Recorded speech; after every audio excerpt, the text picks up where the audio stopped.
થયો સિરામિક ઇન્ડસ્ટ્રીઝના આગેવાનોએ ત્યાં એક સભાનું આયોજન કર્યું હતું। ત્યારે મને ખબર પડી કે એ વિસ્તાર 4 લોકસભાને અડે છે અને યોગાનું યોગ સુરેન્દ્રનગરના અમારા ઉમેદવાર ચંદુભાઈ પણ એ કાર્યક્રમમાં ઉપસ્થિત હતા। એટલે એક કાર્યક્રમથી 4 લોકસભાને મદદ અને સમર્થન મળે એવો સુંદર મજાનો કાર્યક્રમ મોરબી ક્ષેત્રની અંદર ઇન્ડસ્ટ્રીઝ આપણી જે છે એના બધા ઉદ્યોગકાર મિત્રોએ યોજ્યો હતો। એમને પણ યાદ કરીને આ જાહેર મંચથી અભિનંદન આપવાનું મને મન થાય છે। રાજકોટ શહેર અને જિલ્લાના આગેવાનોએ સમગ્ર લોકસભા વિસ્તારનો મારો સાધારણ એક પ્રવાસ કરાવી દીધો છે।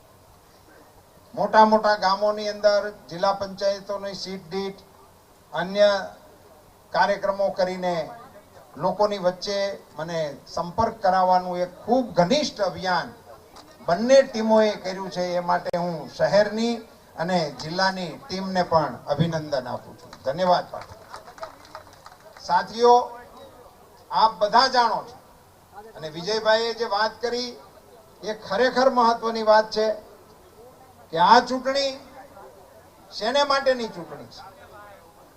મિત્રો, અમારા પાર્ટીના ઢંઢેરામાં એક બે વાત બહુ સરસ આ વખતે આવી છે।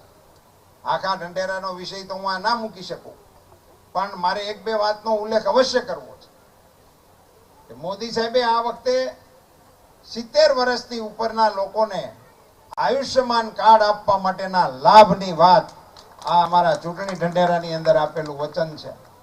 તો 70 વર્ષની વય મર્યાદાને સમજી લો તો એક પ્રકારે આપણા સમાજના વડીલો છે। તો વડીલ વંદનાનો મને એવું નથી લાગતો કે આનીથી ઉત્તમ કોઈ ઉદાહરણ હોય અથવા તો કોઈ એનો ઉપાય હોય। આખા એ દેશના વડીલોને આરોગ્યની દ્રષ્ટિએ એમના પરિવારને ચિંતા નહીં કરવા માટેનું જબરજસ્ત આશ્વાસન પ્રધાનમંત્રી મોદીજીએ આપણા ચૂંટણી ઢંઢેરાની અંદર આપ્યું છે। આખા દેશના વડીલોના આયુષ્ય માટે અને એના આરોગ્યની ખેવના માટે આપણે મતદાન કરવાનું છે। એમના માટેનું આ મતદાન છે। કોમન સિવિલ કોડ વર્ષોથી આપણા દેશની માંગ છે। કેટલાય કાયદાઓ પ્રધાનમંત્રી શ્રીના નેતૃત્વમાં રદ કરી નાખવામાં આવ્યા, કેટલાય નવા કાયદાઓ લાવવામાં આવ્યા અને એક આ વિષય આપણા ધ્યાનમાં હતો। મને ગૌરવ થાય છે કે મારી પાર્ટીએ એને પણ ચૂંટણી ઢંઢેરાની અંદર દાખલ કરી દીધો છે, અમારા સંકલ્પની અંદર એ આવી ગયો છે। આવા વિષયોને લઈ અને આગામી દિશામાં આગામી દિવસોમાં પ્રધાનમંત્રી શ્રીના નેતૃત્વમાં દેશને વિકસિત ભારત બનાવવા માટેનું લક્ષ્ય મોદી સાહેબે સરકારની સામેથી રાખ્યું છે। તમને બધાને મારે જણાવવું જોઈએ કે આ ચૂંટણીની સિઝન હોય ત્યારે સામાન્ય રીતે દિલ્હીની અંદર વહીવટ ઠપ હોય, સાધારણ રીતે, કારણ કે ત્યાં સરકાર બધી ચૂંટણીની અંદર વ્યસ્ત હોય, સંસદ સભ્યો પણ મેદાનમાં હોય, મંત્રીશ્રીઓ પણ મેદાનમાં હોય, એટલે મોટે ભાગે ત્યાં આરામનું માહોલ હાલતું હતું। આ પહેલી વખત આઝાદી પછી મોદી સાહેબે સરકારના વિભાગના વરિષ્ઠ સચિવશ્રીઓને તમામ વિભાગના આગામી જૂન પછી ભારતમાં ભાજપની સરકાર બનવાની છે। ઈ સરકારે પહેલા 100 દિવસમાં શું કામ કરવાના છે એનું પ્લાનિંગ અત્યારે આખું સચિવાલય ભારત સરકારનું કામે લાગેલું છે। પહેલી વખત આ પ્રકારનું આયોજન પ્રધાનમંત્રી શ્રી દ્વારા થઈ રહ્યું છે અને જ્યારે પ્રધાનમંત્રી શ્રી આગામી દિવસોમાં આપણી સરકારને કઈ દિશામાં લઈ જવી એ માટેનું પ્લાનિંગ કરી રહ્યા હોય ત્યારે એના ટેકામાં અને ખાસ કરીને મોદી સાહેબનો એક નવો વિચાર કે જે કોઈ યોજના બને એ 100% અમલી થવી જોઈએ। આ ગામમાં પ્રધાનમંત્રી આવાસ યોજનાના આટલા મકાન મળવા પાત્ર છે તો બધાને મળી જ જવા જોઈએ। આ ગામમાં પાણીના કનેક્શન આટલા લોકોને મળવા પાત્ર છે, મળી જ જવા જોઈએ.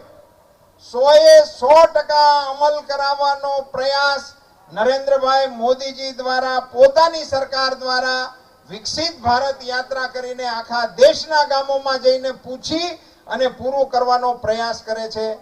હું આપ સૌ નાગરિક અને કાર્યકર્તા ભાઈ બહેનોને નમ્રતાપૂર્વક પૂછવા માંગુ છું અને વિનંતી પણ કરવાના મતનો છું કે જ્યારે સરકારના વડા 100% યોજના નાગરિકોને મળે એની મથામણ કરતા હોય તો નાગરિકો તરીકે 100% મતદાન કરવાની મથામણ આપણે શું કામ ના કરીએ? કરશો? ધન્યવાદ. પોતપોતાના બૂથની અંદર આગામી દિવસોમાં 100% મતદાન કેવી રીતે થાય એના પ્રયાસો આ રેલીમાંથી પોતાના સ્થાને પહોંચતાની સાથે જ આપ સૌ શરૂ કરી દેજો. 100% મતદાન એ દિશામાં આપણે પ્રયાસો કરવા જોઈએ. મિત્રો, આપણે સૌ સાથે મળીને પ્રધાનમંત્રી શ્રી મોદીજીને એવી પ્રચંડ બહુમતી સાથેની સરકાર આપીએ જેથી કરીને આ દેશના શાસનને મક્કમતાથી વિશ્વના મંચ ઉપર રાખવા માટેનો પ્રયાસ કરવાની તાકાત આપણા પ્રધાનમંત્રી શ્રીને આપણા મતો દ્વારા મળતી હોય છે. આપ બધા જાણો છો, એટલા માટે આ બધા વિષયોને તમારી વચ્ચે મૂકવાનો, બહુ લાંબો સમય લેવાનો પણ અર્થ નથી. આપ સૌ કાર્યકર્તાઓ ને એક મારી નમ્ર વિનંતી છે કે આપ આ સંમેલન હમણાં પૂરું થશે, અમે આગેવાનોની સાથે ફોર્મ ભરવા માટે જઈશું. આપ સૌના આશીર્વાદ સાથે અમે ફોર્મ ભરવા માટે જઈશું ત્યારે આ સભા વિખેરાશે.